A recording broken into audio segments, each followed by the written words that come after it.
Bonjour, c'est Cryptoly, j'espère que vous allez bien aujourd'hui parce que c'est un jour important. Pas pour la crypto, mais pour les nouvelles macroéconomiques. On va avoir le PIB qui va tomber. On va pas avoir que ça, vous allez voir, et ça va impacter directement l'ensemble des cours. Je pense qu'on va avoir de la volatilité aujourd'hui. Et quand on regarde la tête de Bitcoin depuis ces derniers jours, on peut supposer que oui, on a un retour de volatilité qui devrait arriver sur cette fin de semaine. Fin de semaine en même temps qui est la clôture mensuelle de ce mois d'avril désastreux, clôture aussi des 100 jours de Trump, 100 jours qui ont été aussi désastreux, sauf pour la crypto-monnaie, pas au niveau du cours, mais en tout cas au niveau des promesses qu'il avait effectuées, on voit qu'il a quand même tenu. Bon, avant d'entamer tout ça, on revient sur l'actualité parce que c'est aussi très dense et je pense qu'on va avoir aussi des nouvelles dessus et donc de la volatilité encore plus avec l'Inde qui réagit encore en opposition à la Chine, hein. L'Inde qui accepte le fait de récupérer les Boeing qui étaient prévus pour la Chine et que la Chine a refusé. Donc on a un pas vraiment de l'Inde vers les USA et contre la Chine, alors que la Chine est vraiment sur une discussion autour des BRICS. BRICS, on rappellera que le I reste quand même très fortement l'Inde. D'accord? Donc on a quand même un écart qui est en train de se faire entre la Chine et l'Inde, qui sont deux membres fondateurs du bloc BRICS, qui est à la base quand même anti-américain, rappelons-le, ou en tout cas anti-domination US.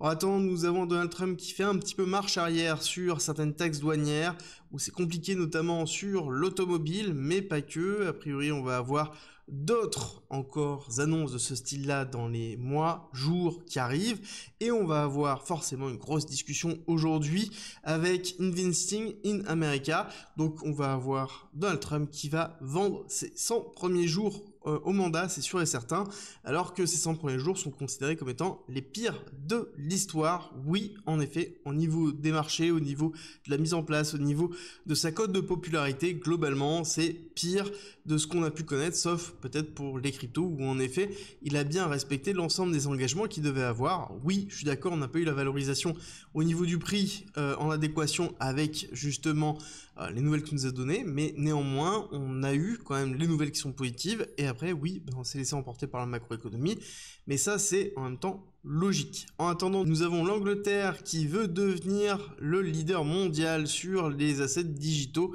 Bref, on a déjà entendu au moins cette phrase-là 5 fois, et 5 fois ça a été un gros bide. Bref, globalement, à chaque fois qu'ils le définissent, parce que oui, à chaque fois c'était l'Angleterre qui définissait ça, ils se débrouillaient pour partir à l'inverse, ne serait-ce que 30 ou 60 jours après.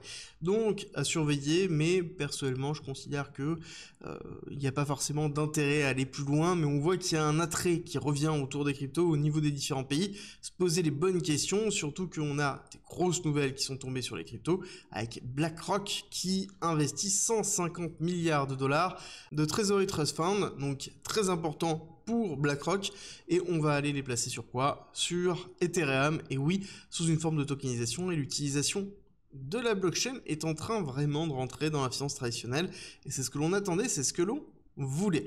Bon, là vous allez me dire, oui, mais moi ce que j'attends, c'est pas ça, c'est une valorisation du prix de Bitcoin et des altcoins, je suis d'accord avec vous, on va en parler dans quelques instants. Mais avant, je vous rappelle qu'en commentaire en description, vous avez la possibilité de me rejoindre dans mon groupe privé gratuit, vous allez y avoir de la formation, de l'information, et aussi la possibilité de pouvoir participer aux analyses de portefeuille que je sélectionnerai parmi les membres de la communauté privée et que j'analyserai certainement à partir de la semaine prochaine, une fois par semaine. Si jamais ça vous intéresse, ça en commentaire en description. Et nous, on attaque avec le Nasdaq. On va aller vite sur le Nasdaq parce qu'on ne bouge pas. On ne bouge pas. Je pense qu'on va bouger aujourd'hui, je pense qu'on va bouger sur cette fin de semaine, mais on n'a pas bougé sur les derniers jours parce que en fait il y a très peu de volatilité, même sur la macroéconomie. Quand on regarde ici la semaine, on voit qu'on est totalement écrasé, donc pas de mouvement à proprement parler, et sur la clôture mensuelle, bon, on voit qu'on a quand même ici ravalé une grosse partie de la mèche, on est repassé en positif, ce qui est plutôt ici très positif et qui nous rappelle un petit peu ce qu'on avait vécu sur une type de mèche comme ça, mais qui était plutôt weekly sur le 5 août 2024 avec une très grosse peur. Pareil, un peu le même principe, on va avoir la clôture de ce soir avec la volatilité qui arrivera sur les chiffres qui sont très importants, je le rappelle encore une fois. Ici, on va avoir le PIB qui va tomber, PIB à 0,2%. Si on passe en négatif, là on va parler de récession, ça va être compliqué. Il faut tenir les 0,2. Idéalement, si on est en positif, on risque d'avoir une petite réaction haussière, donc dans les alentours de 0,4, 0,5. Oui, mais si on est autour des 0,2 au-dessus, on va pas avoir de réaction, en tout cas c'est ma vision. Si on est en dessous de 0,2 et surtout en négatif, là par contre ça va être la grosse bougie rouge, surtout qu'en même temps on a les PCE Core qui sont surveillés vraiment par la Fed. Sur l'inflation, on devrait toujours diminuer en termes d'inflation, donc on va avoir une inflation qui baisse, ça reste positif. Par contre, n'oubliez pas, là c'est vraiment le PIB qui va tout jouer. Donc si on a un PIB déjà de base à 0,2, ça va être compliqué sur le long terme parce que ça va donner du grain à moudre à toute la notion de récession et peur de la récession et de dépression qu'on va voir arriver sur les différents médias avec des titres qui vont être dans la peur majoritairement. Alors si jamais on est en dessous de 0,2, je peux vous assurer que ça va être encore pire. En attendant, sur BTC, qu'est-ce qui se passe? Pareil, on ne bouge pas. Globalement, quand on regarde en daily sur le CME, Chicago Mercantile Exchange, je rappelle que c'est le futur des institutionnels, on ne bouge pas, toujours dans les alentours de 95 000, très peu de volatilité, alors qu'on a toujours des injections plus basses, certes, 172 millions de dollars, mais on a toujours des injections de liquidités dans les ETF spot Bitcoin.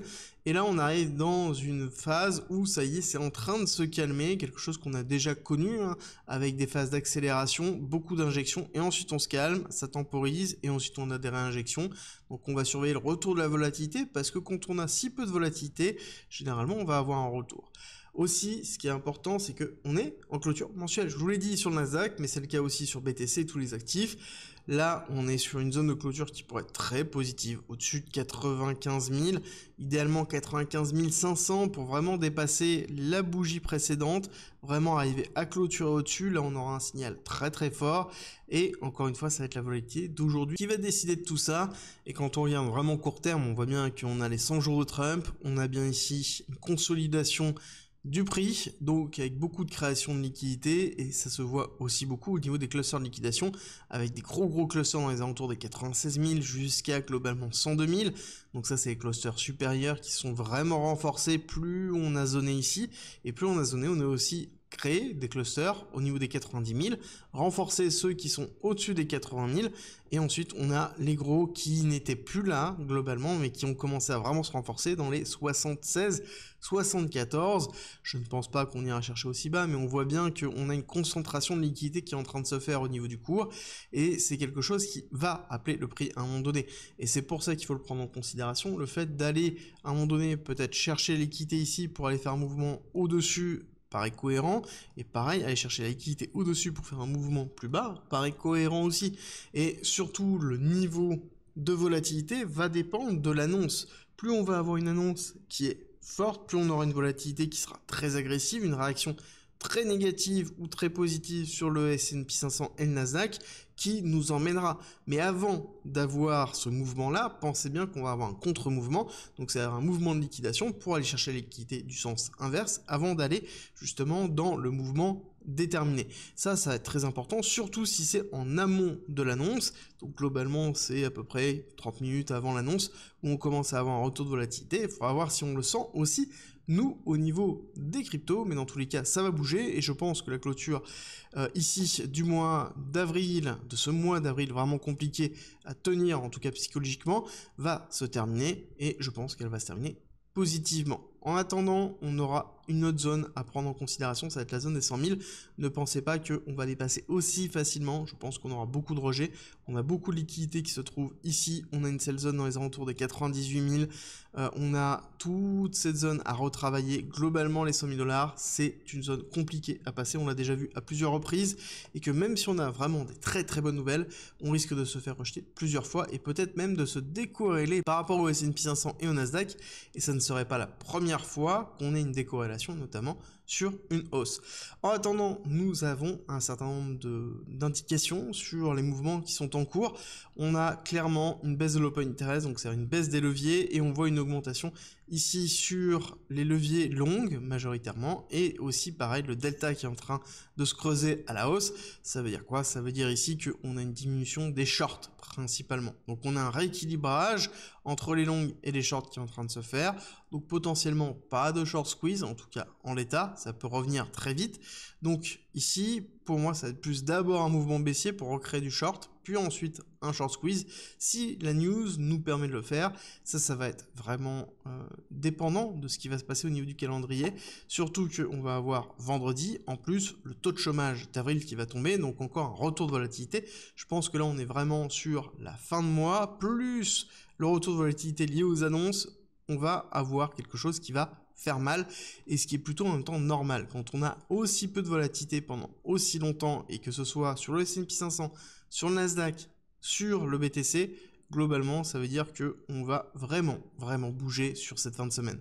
Donc n'oubliez pas, le plus important, c'est d'être préparé par rapport à cette volatilité. N'essayez pas de trader la volatilité, soyez préparé par rapport aux différents niveaux où on peut arriver pour pouvoir déterminer les actions que vous voulez mettre en place pour soit votre portefeuille, soit potentiellement vos trades. Ce sera tout pour la quotidienne. Avant de partir, n'oubliez pas, on like, on partage et on s'abonne. Et je vous dis à très vite pour une nouvelle vidéo.